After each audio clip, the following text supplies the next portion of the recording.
시장이라는 것이 조정을 안 주고 올라가도 고민인데 오늘은 글쎄 장중에 2000포인트 한번 찍어줄지 2포인트 남았으니까 좀 기대가 되고요. 참 장이 강하다는 생각이 드는 게 사실 오늘 우리나라 장 개시 될 점에 일본의 어떤 1월 무역수지 발표가 났습니다. 7개월 연속 적자 표를 확대했습니다. 1조 6천억 정도 무역수지 적자가 나와서 저는 약간 일본 정시가 조금 실 수 있지 않을까 봤는데 역시나 그만큼 지금 현재 시장 자체는 일본은 일본대로 상당히 강한 장이지 않나 그렇게 보겠습니다. 무역수지 실물 경기로 넘어가는 데는 봄 정도를 지나야 되기 때문에 그 부분에 대한 기대감이 현재 수준에서 일본의 무역수지 악화 발표에도 불구하고 일본 정시가 강한 것 같습니다. 잠깐 일본 짚어봤고요. 국내 오늘도 조금 양면서 도르는데 최근에 보니까 제가 기술적으로만 보니까 코스닥 흐름 사실 저희가 동생 표현을 쓰고 있습니다만 강해도 너무 강하죠. 보면 한 3, 4월 분기 기준으로 한두 번씩은 코스닥에 반란이 오는데 조금 이 부분 오늘은 동생이 왜 이렇게 잘 나가도 돼? 물음표와 느낌표를 같이 대면서 코스닥 시장 분석을 좀 해보도록 하겠습니다. 실제적으로 최근 한 1월 말 이후에 지수도 뭐 사실 1월 말 이후부터 올라왔습니다만은 수급 동향을 보니까 외국인과 기관이 계속적으로 코스닥을 사왔던 것 같습니다. 오늘은 조금 장 초반이라서 외국인이 팔고 있습니다만은 지난 한 3주 동안의 기관 매매 동향을 보니까 외국인도 기관도 쌍끌이 매수를 해오더라 볼 수 있습니다. 자료 화면에 보시다시피 왼쪽이 1월 말 이후부터 지금까지 외국인의 코스닥 순매매 동향을 나타낸 것이고요. 오른쪽인 기관인데 잘 보면 하루에 200억씩 사고 있죠. 코스닥에서 200억 사주면 코스피로 치면 하루에 2천억 사주는 셈입니다. 2천억. 왜냐하면 시가총액이 벌써 10배 이상 차이가 나기 때문에 그만큼 어떻게 보면 수급적인 면에서도 쌍끌이 어마인 코스닥에 들어왔다는 것을 확인할 수 있다. 그렇게 보겠고요. 다음 자료 잠깐 보시면 지금 코스닥 지수는 이미 2013년도 신고가를 뻥 뚫어버렸습니다. 525선 정도니까 기술적으로 보면 사실은 535선까지 열려 있는 것이죠. 그렇게 보니까 코스닥 증시가 최근 6년 동안에 계속적으로 사실은 박스권에 갇혀 있었지 않습니까? 550에 대한 기대감 많이 가져갔었는데 이번에는 가능할지 뭐 조금 의문이 듭니다만은 일단 현재 수준에서는 보이는 대로 즐긴다면 지금 현재 코스닥 양봉 차트 거의 뭐 급등주 차트죠. 캔들 계단을 올라가는데 그럼 일단 좀 지켜보겠다 말씀드리겠고 근데 과연 이런 것이 왜 올까 어느 정도 좀 분석을 해보니까 시장에는 사실 왜라는 표현을 달면 안 되는데요. 그래도 분석하는 차원에서 보니까 코스피가 조금 조정을 보였기 때문에 오히려 코스닥이 강했지 않냐 그런 결론을 좀 내려봤습니다. 바로 중소형주 효과인데요. 실제적으로 최근 6개월 동안 보니까 자료 화면에 보시다시피 코스피가 바닥권에서 반등을 해가지고 한 1, 2주 동안 작은 박스권을 좀 보이다 보면 오히려 코스닥이 상대적 강세를 보였던 흔적이 있습니다. 지난해 10월 말 같은 경우도 검정색이 코스피 지수인데요. 검정 코스피 지수가 대략적으로 1900선에서 약간 추천 그러다 보니까 일시적으로 아마 한 3주 동안에 파란색 코스닥이 코스피 대비해서 아웃퍼폼한 적이 있고요.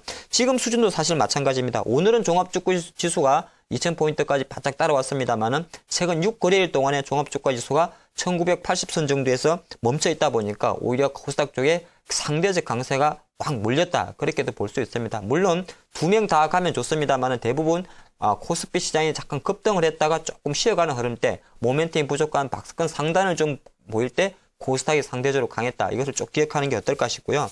그러면 앞으로 어떻게 될까를 좀 앞으로가 아니라 왜 이렇게 최근 두 달 동안에 코스닥 시장에 어떤 이벤트가 있었는지를 조금 분석을 해봤더니 많이 아실 거예요. 제가 1월달, 2월달, 3월달까지 좀 나눠봤는데 1월달 초에는 아무래도 우리 기억 속에 둘째 주였죠. CS2013이 있었습니다. 그러다 보니까 그 당시에 대부분 IT주 상당히 강했고요. 지스타 2013도 있어가지고 뭐 게임주도 잠깐 반등 흐름이 있었는데 그 이벤트 흐름 자체가 사실은 2월까지 이어졌다는 겁니다. 2월 접어들어서 뭐 그저께 LG 디스플레이, LG전자가 7천억 원의 올레드 투자를 한다는 게 이야기 나온 것처럼 약간 2월 접어들어서 삼성과 LG의 설비 투자 이야기가 코스닥 시장에 홀려 들어왔다. 그렇게 볼 수 있는 것이고 또 하나가 MWC 2013. 저는 사실 올해 처음 들어본 이름입니다. 계속 해왔다 그래요.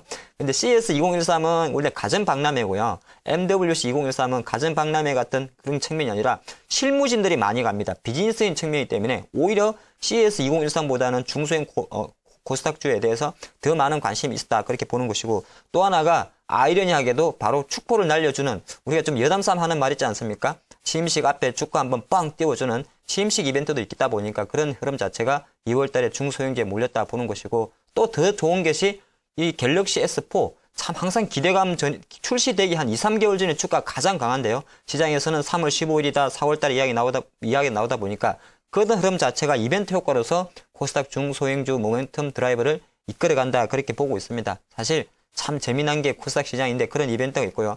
그럼 앞으로 어떨까에 대한 우리 전망을 좀 해야 되지 않겠습니까? 사실 시장이 올라가는데 전망을 한다는 것 자체가 좀 무리일 수도 있습니다만은 저는 약간은 좀 전망도 같이 해봤습니다. 과연 그러면 코스닥이 언제 실까? 실가에 대한 고민도 하셔야 되죠. 왜냐하면 최근에 많이 바짝 올랐기 때문에 따라서 하기가 조금 부담스럽다는 거죠. 잠깐 보니까 실제적으로 오늘처럼 만약 코스피가 2000포인트를 강하게 뚫어버리면 실제로 코스피가 진짜 강하면 코스닥은 따라갑니다. 오늘처럼 쉽게 말해서. 근데 어중간히 강하게 되면 조금 실수가 있다는 문제가 좀 있죠.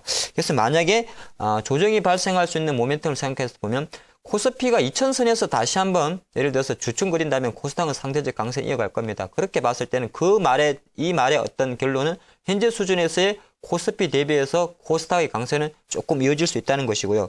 만약에 코스피 시장이 조정을 보인다. 조정선은 제가 보니까 1965선이 위치하고 있는 60일 이동평균선을 생각하는데요. 물론 이제 항상 시장이란 거는 조정 가능성이 일어나야 되지 않겠습니까? 이때 됐을 때는 사실은 오히려 코스닥이 더 많이 빠질 수도 있는 흐름이 있습니다. 그렇게 좀 지켜보는 게 어떨까 싶고, 중요한 것은 지금 제가 조금 보니까 현재 수준에서 종합주가지수 코스피 흐름이나 코스닥 흐름이 상당히 좋기 때문에 전체적으로는 강세 흐름을 이어가는데 실제로 코스피가 조금의 조정을 보였을 때 코스닥은 최근에 오른 어떤 급등 흐름이 있기 때문에 조정폭이 조금 깊어질 수 있다는 거 리스크 관리 접근에 좀 차원을 하시고요.